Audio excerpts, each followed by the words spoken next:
यजामहे सुगन्धिं पुष्टिवर्धनम् उर्वारुकमिव बन्धनान् मृत्योर्मोक्षीयमामृतात्। दरेक विद्यार्थी भाई बहनों ऑनलाइन एज्युकेशन में हार्दिक स्वागत है। वालीओने प्रणाम और नमस्कार। धोरण 12 कॉमर्स विषय एसपीसीसी एमा पहला भाग में આપણે ત્રીજો પાઠ ભણી રહ્યા હતા અને સમજી રહ્યા હતા। હવે જે ત્રીજો પાઠ છે એ આગળ શરૂ કરતા પહેલા ખાસ અગત્યની વાત કે આપણે શક્ય હોય એ માહિતી છે દર્શાવીએ છીએ વિડિયો લેક્ચરમાં સાથે, પણ પત્રમાં ઘણીવાર એવું બની શકે કે દરેક વિગતો છે પત્ર સ્વરૂપે દર્શાવવી મુશ્કેલ રહે। પ્રયત્ન આપણે પહેલાં એવો જ કરશું કે એ પણ આપણે દર્શાવી શકીએ, પણ માત્ર એસપીસીસી નહીં દરેક વિષયમાં ખાસ એવો આગ્રહ રહેશે। આ શરૂઆતથી આપણે કહેતા આવ્યા છીએ કે તમે ટેક્સ્ટ બુક તમારી નોટબુક ખાસ છે એ સાથે રાખો કે જેથી કરીને છે અંડરલાઇન કરતી વખતે અને બીજી માહિતી છે એ ધ્યાનમાં લેતી વખતે સમજતી વખતે છે આપણે અગત્યના મુદ્દાઓ છે એની નોંધ કરી શકીએ અને ટેક્સ્ટ બુકના આધારે સરળતાથી સમજી શકીએ। તો આપણે ત્રીજા પાઠમાં જે આગળની 3 બાબતો હતી નોટિસ, પરિપત્ર અને મેમો, આ ત્રણેય બાબતો આપણે વ્યવસ્થિત રીતે સમજી ગયા હતા।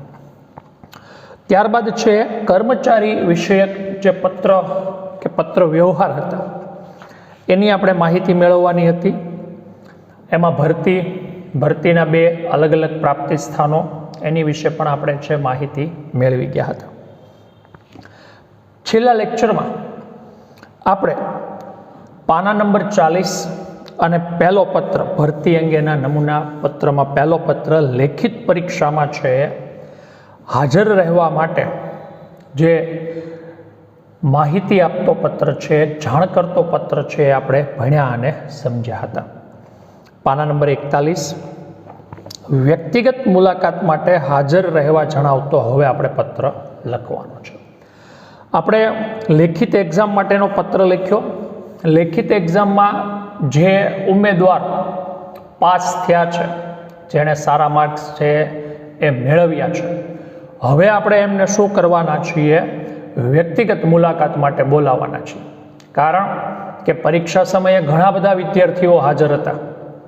બીજું, ઘણા બધા વિદ્યાર્થીઓ એવા હોઈ શકે, અહીંયા વિદ્યાર્થીનો અર્થ આપણે છે એ પરીક્ષાર્થી તરીકે છે એ નવા ઉમેદવાર તરીકે આપણે કરવાનો છે।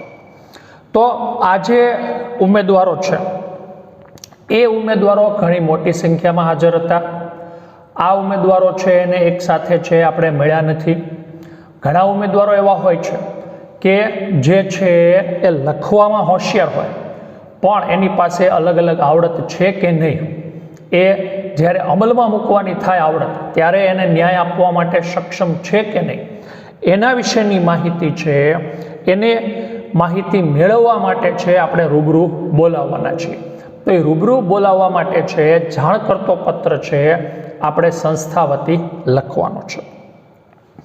જમણી બાજુ સંસ્થાનું નામ અને સરનામું: Kaveri communication centre, Indraprastha complex, SV road, Borivali પૂર્વ, મુંબઈ 400066। 5મી જુલાઈ 2017। ડાબી બાજુ એમનો ફોન નંબર અને એમનું ઈમેલ આઈડી। ડાબી બાજુએ નીચે શ્રી રાજુભાઈ સોલંકી, એ 302 મહીસાગર ટાવર, ધર્મભૂમિ રોડ, ભાવનગર 36402।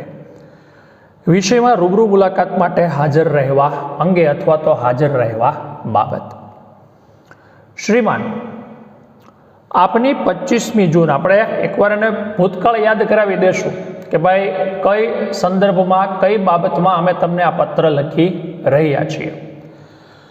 25 જૂન 2017ના મદદનીશ અધિકારી તરીકેના અરજીના સંદર્ભમાં જણાવવાનું કે આપની લાયકાત અને અનુભવ અમારી જરૂરિયાતને અનુરૂપ છે. હવે આપણે સ્પષ્ટતા કરી જ લીધી કે ભાઈ જે આ એક્ઝામ લીધેલી હતી, તમારી ક્વોલિફિકેશન છે અને અમારી જે રિક્વાયરમેન્ટ છે, અમારી જે જરૂરિયાત છે, એ બંને છે એ યોગ્ય રીતે મેળ બેસાડી શકાય એમ છે. તેથી આપને રૂબરૂ મુલાકાત માટે પસંદગી સમિતિ સમક્ષ 20મી જુલાઈ 2017ના ગુરુવારે છે એ બપોરે 1:30 કલાકે 1:30 વાગે અમારી વડી એટલે મુખ્ય કચેરી હેડ ઓફિસ હાજર રહેવા વિનંતી છે. જો આપણે આખી સ્પષ્ટતા કરી કે ભાઈ કયા કારણોથી તમારે હાજર રહેવાનું છે. હાજર રહેવાનું તમને શું કર્યું છે? વ્યાજબી કારણ સ્પષ્ટ કર્યું છે કે આ રીતે તમે પાસ થયા છો અને પાસ થયા પછી છે તમારે આ રીતની છે જે જરૂરિયાત છે એ જરૂરિયાત મુજબ છે અમને પણ જરૂરિયાત છે અને એ જરૂરિયાત આપણે એકબીજાની સંતોષી અને આગળ સારી રીતે કામ કરી શકીશું. રૂબરૂ મુલાકાતના સમયે આપની શૈક્ષણિક લાયકાતોને લગતા ગુણપત્રો, અનુભવના પ્રમાણપત્રની મૂળ નકલ સાથે રાખવા વિનંતી છે. જો સ્પષ્ટતા કરી લીધી કે ભાઈ તમારે હાજર રહેવાનું છે, પણ હાજરની સાથે છે માત્ર તમારે ફિઝિકલી હાજરી નહીં, તમારા છે જે ઓરિજિનલ ડોક્યુમેન્ટ્સ છે એની પણ અમે છે વેરિફિકેશન છે એ અહીંયા કરવા માગીશું. નોકરી કરતી વ્યક્તિએ પોતાના સંસ્થાના વડાનું ના વાંધા પ્રમાણપત્ર, જેને NOC નો ઓબ્જેક્શન સર્ટિફિકેટ કહેવાય, એ સાથે લાવવાનું રહેશે.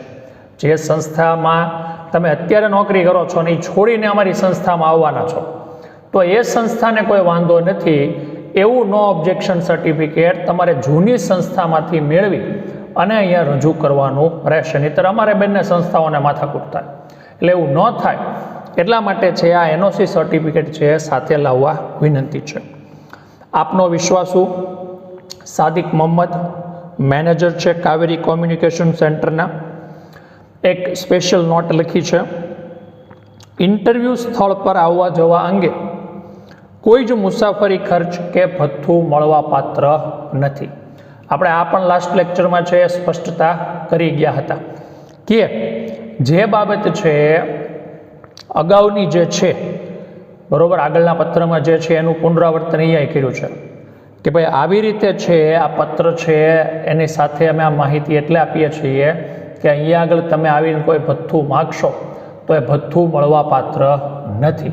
તો આ બાબત આપણે સ્પષ્ટ અહીંયા આગળ એમને કરી દઈશું, જેથી છે ભવિષ્યમાં કોઈ બંને પક્ષે મુશ્કેલી ન ઉદ્ભવે.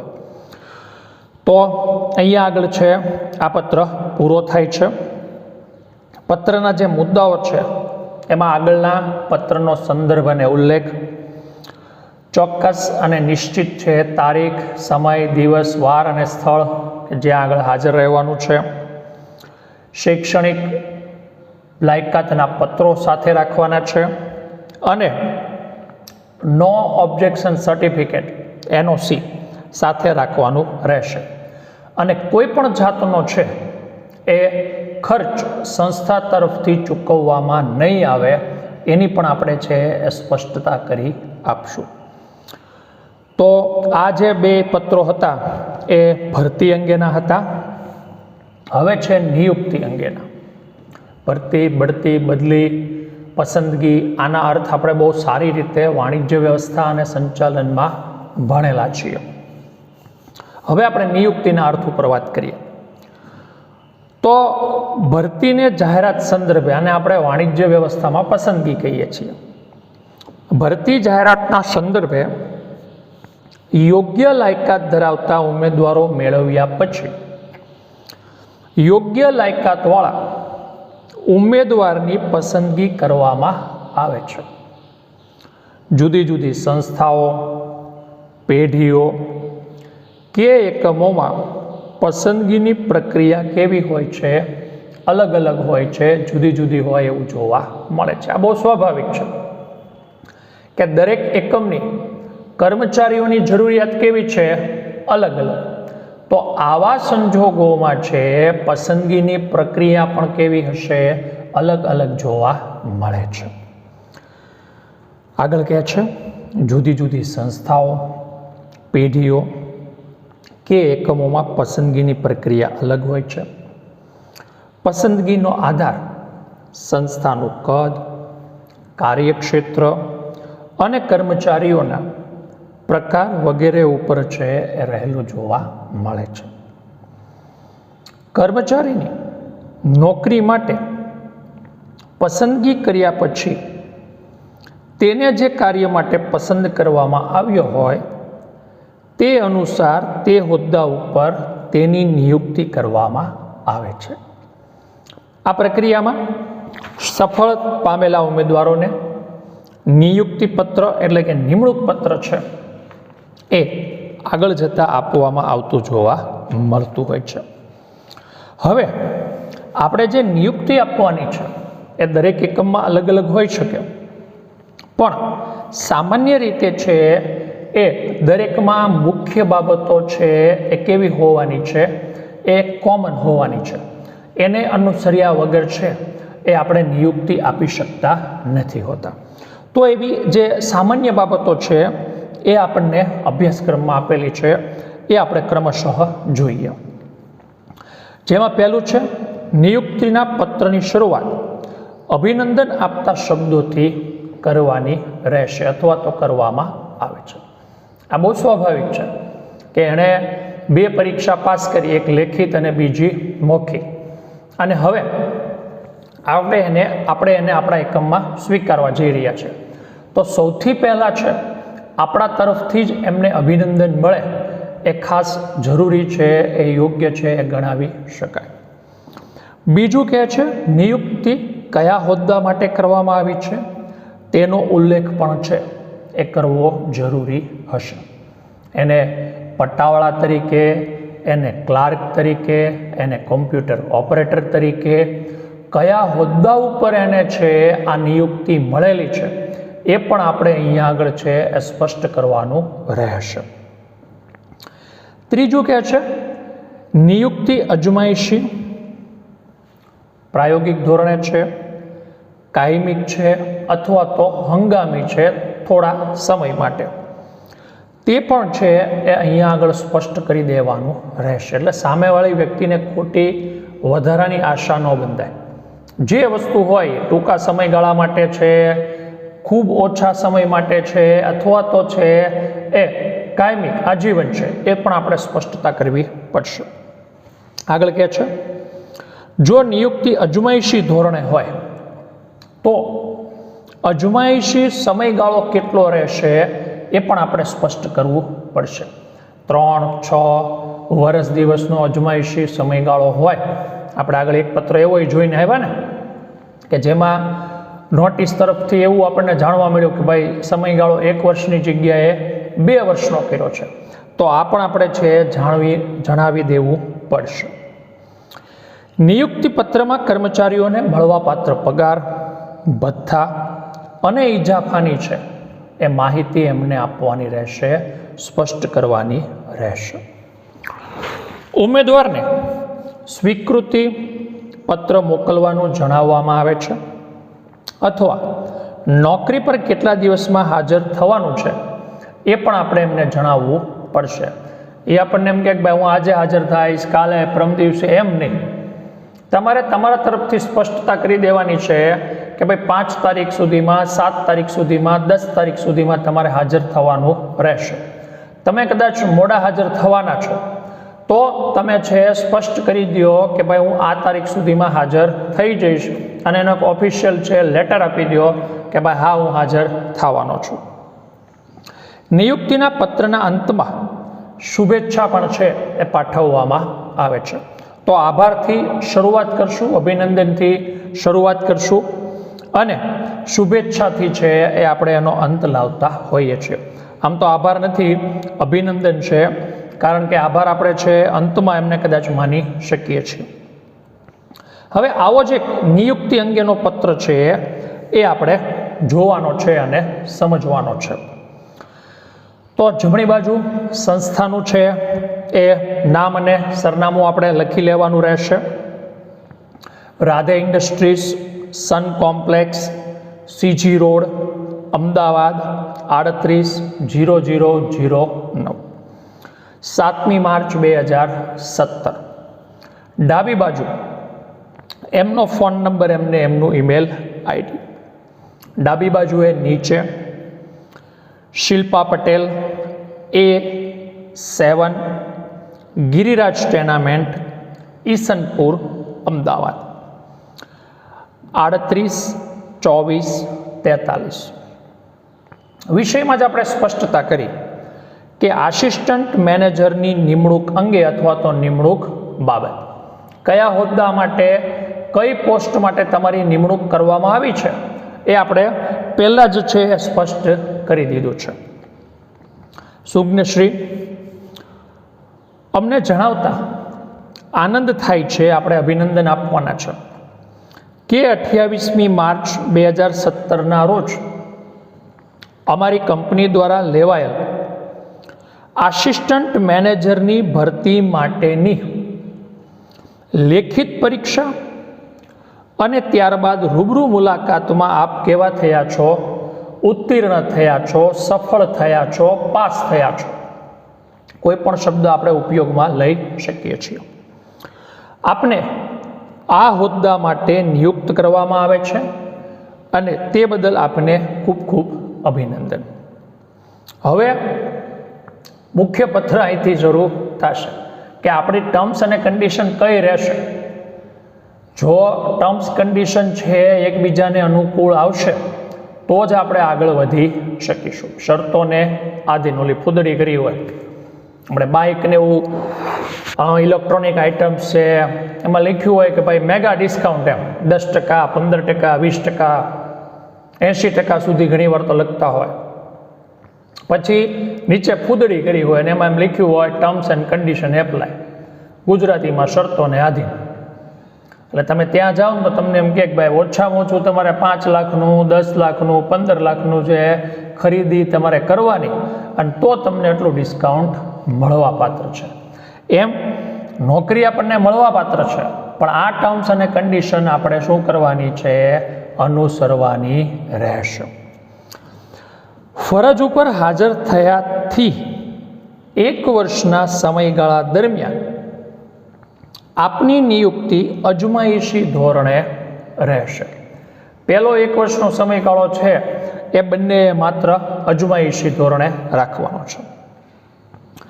આ સમય દરમિયાન આપની કામગીરી સંતોષકારક જણાશે તો આપને કાયમી કર્મચારી તરીકે શું કરવામાં આવશે, નિમણૂક કરવામાં આવશે. પહેલો વર્ષ આ જ રીતે કાર્ય કરવાનું છે. જો બંને પક્ષોએ યોગ્ય વસ્તુ લાગશે તો આગળ જતાં આપણે છે એ કાયમી કર્મચારી તરીકે તમને નિમણૂક આપશું. આપની નિમણૂક 900, 525, 13,000 એટલે દર વર્ષે તમારો પગાર કેટલો વધશે, 525 રૂપિયા વધશે. એવો ક્યાં સુધી વધશે, જ્યાં સુધી 13,000 થાય છે ત્યાં સુધી. ઉપરાંત નિયમ અનુસાર મળવાપાત્ર ભથ્થાઓ, રજાઓ માટે અજમાયશી સમય પૂરો થયા બાદ આપ હકદાર રહેશો. બધા જ લાભ તમને મળશે, પણ એ લાભ ક્યારે મળશે, આફ્ટર 1 year, 1 વર્ષ પછી છે તમે આના માટે છે એ લાયક ગણાશો. તારીખ 30મી માર્ચ 2017ના રોજ બપોરના 12 વાગ્યા સુધીમાં આપના સ્વીકૃતિ પત્ર સાથે અમારા અધિક્ષક સમક્ષ હાજર થવાનું રહેશે. ક્યારે, 30મી માર્ચ. આજે આપણે 7મી માર્ચે પત્ર લખી રહ્યા છીએ, કદાચ 4-5 દિવસ પછી એને પત્ર મળે તો 15 થી 20 દિવસનો સમયગાળો એમની પાસે રહેશે. શુભકામનાઓ, શુભેચ્છાઓ. જમણી બાજુ આપનો વિશ્વાસુ સેમ્યુઅલ ડિસોઝા, વહીવટી અધિકારી અને રાધે ઇન્ડસ્ટ્રીઝ વતી. તો આ આપણે એમને છે એ નિયુક્તિ અંગેનો છે એ પત્ર લખ્યો છે.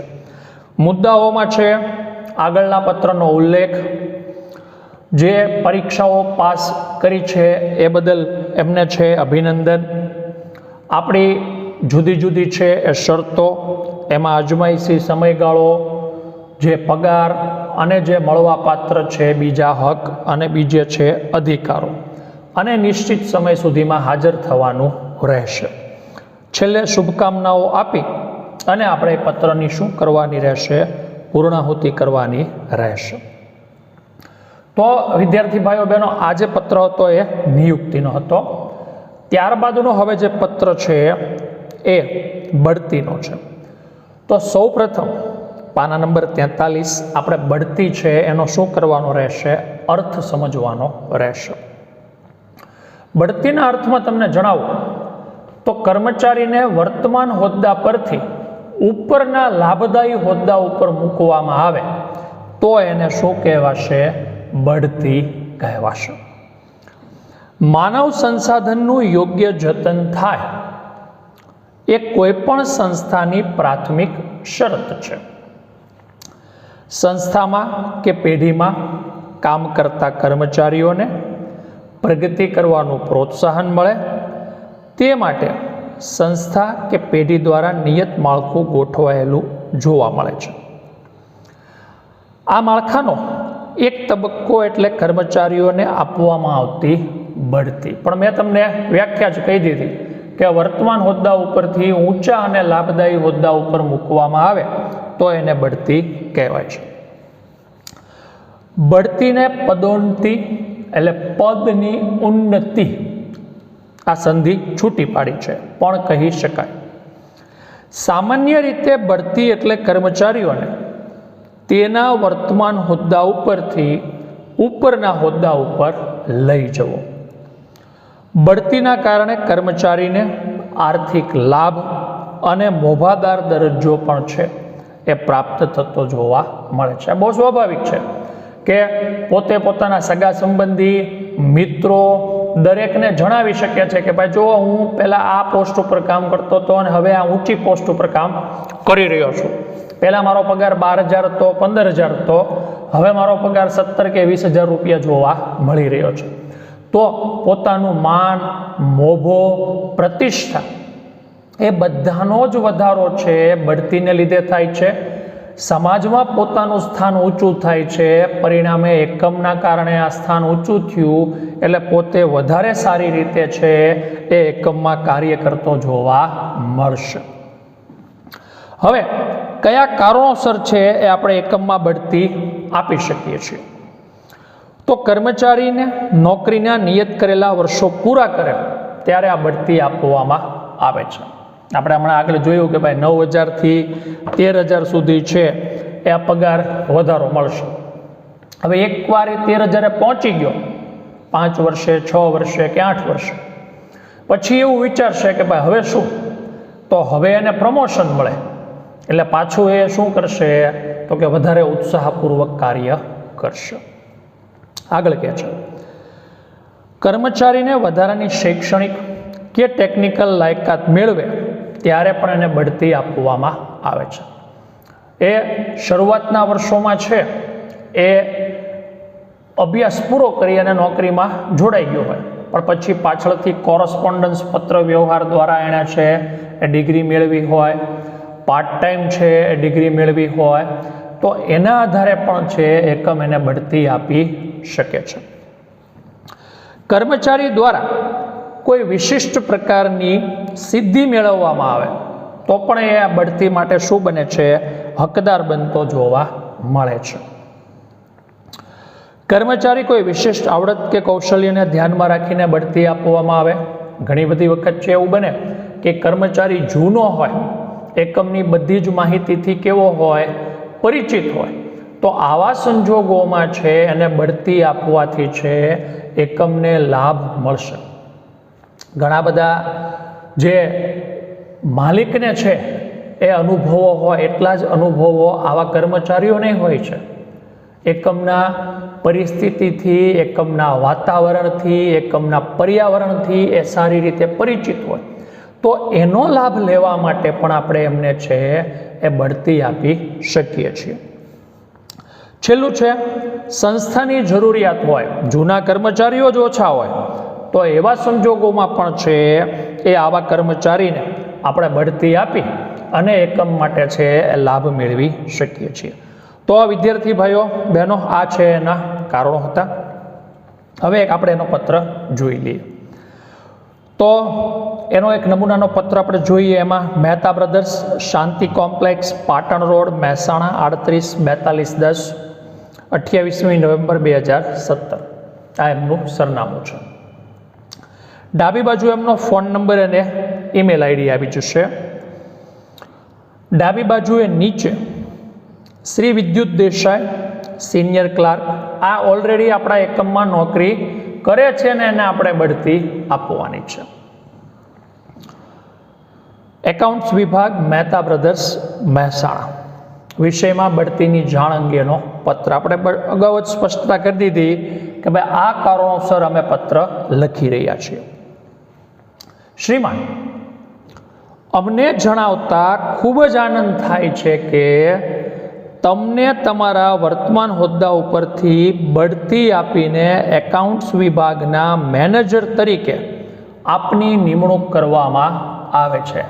આપણે સ્પષ્ટતા કરી કે ભાઈ જો આ વસ્તુ છે એ તમને ફાળવવામાં આવે છે. તમારો હોદ્દો ભૂતકાળમાં હતો અને ભવિષ્યકાળમાં હવે આ નવો રહેશે. કંપનીની નીતિ અનુસાર જે કર્મચારી પોતાના કાર્યકાળના પ્રથમ 5 વર્ષમાં જો કંપનીએ નિયત કરેલી વધારાની શૈક્ષણિક લાયકાત કે ટેકનિકલ લાયકાત મેળવે તો તેવા કર્મચારીઓની યોગ્ય કદર કરવામાં આવે છે. આપણે આપણી શરત જણાવી કે ભાઈ એકમમાં જોડાયાના 5 વર્ષમાં જો તમે આવી કોઈ વસ્તુઓ કરો છો તો તમને છે આ લાભ મળશે અને તમે આ વસ્તુ મેળવી છે એટલે તમને બઢતી આપવામાં આવે છે. નહીંતર બીજા વિરોધ કરે. પણ આપણી કન્ડિશન આપણે જણાવી એટલે બીજો કોઈ વિરોધ કરવા આવશે તો આપણે એને જણાવી શકીશું. તમે મેળવેલી વધારાની લાયકાત અને તમે પૂર્ણ કરેલા વર્ષોના અનુભવ આપણી પ્રણાલિકાને અનુરૂપ હોવાથી તમને એકાઉન્ટ્સ વિભાગના મેનેજર તરીકે બઢતી આપવામાં આવે છે. 10મી ડિસેમ્બર 2017થી આપની નિમણૂક ઉપયુક્ત હોદ્દા માટે કરવામાં આવે છે. અને આપણે એક સ્પષ્ટ કહી દીધી તારીખ કે ભાઈ આ તારીખથી છે એ તમારે નવો હોદ્દો સંભાળવાનો રહેશે. નોકરીની બદલાયેલી શરતો, નવા પગાર ધોરણ અને અન્ય મળવાપાત્ર ભથ્થા અંગેની માહિતી આ પત્ર સાથે અમે જોડેલી છે એટલે તમે સ્પષ્ટ સમજી શકો. આ પત્રમાં જણાવેલ તારીખથી તમારે મેનેજરના હોદ્દા ઉપર કાર્ય કરવાનું રહેશે. ક્યારથી? તો કે 10મી ડિસેમ્બરથી. શુભેચ્છા ભવિષ્ય માટે. આપનો વિશ્વાસુ ઘનશ્યામ ચૌધરી, કર્મચારી સંચાલક. બિડાળમાં પત્રક છે જે બધી ટર્મ્સ કન્ડિશન આપણે એમને જણાવવાની હોય એ. નકલ રવાના વહીવટી વિભાગ અને નાણાં વિભાગ બેયને. કારણ કે વહીવટી વિભાગને ખબર પડે કે હવે આ વ્યક્તિ આ જગ્યાએ નવા હોદ્દા ઉપર બેઠશે અને નાણાં વિભાગને ખબર પડે કે હવે પગાર આ મુજબ આપણે કરવાનો રહેશે. તો આ પત્ર ત્યાં આગળ પૂરો થાય છે. મુદ્દામાં સૌથી પહેલાં છે બઢતી આપણે આપેલી છે એના માટે અભિનંદન છે. ત્યારબાદ એનું ચોક્કસ અને વ્યાજબી કારણ આપણે જણાવવાનું છે. કઈ તારીખથી નવો હોદ્દો સંભાળવાનો છે તે, નવા પગાર ધોરણ અંગેની માહિતી અને ભવિષ્ય અંગેની શુભેચ્છાઓ આપી અને આપણે એ પત્ર પૂરો કરવાનો છે. તો આપણે અહીંયા આગળ આપણું કાર્ય પણ આજે પૂરું કરીએ છીએ. બંને પત્રો એક વાર બઢતીના કારણો અને સમાવાતી વિગતો એ પણ એક વાર છે તમારે ઘરકામમાં કરવાની રહેશે. Thank you very much. અસ્તુ.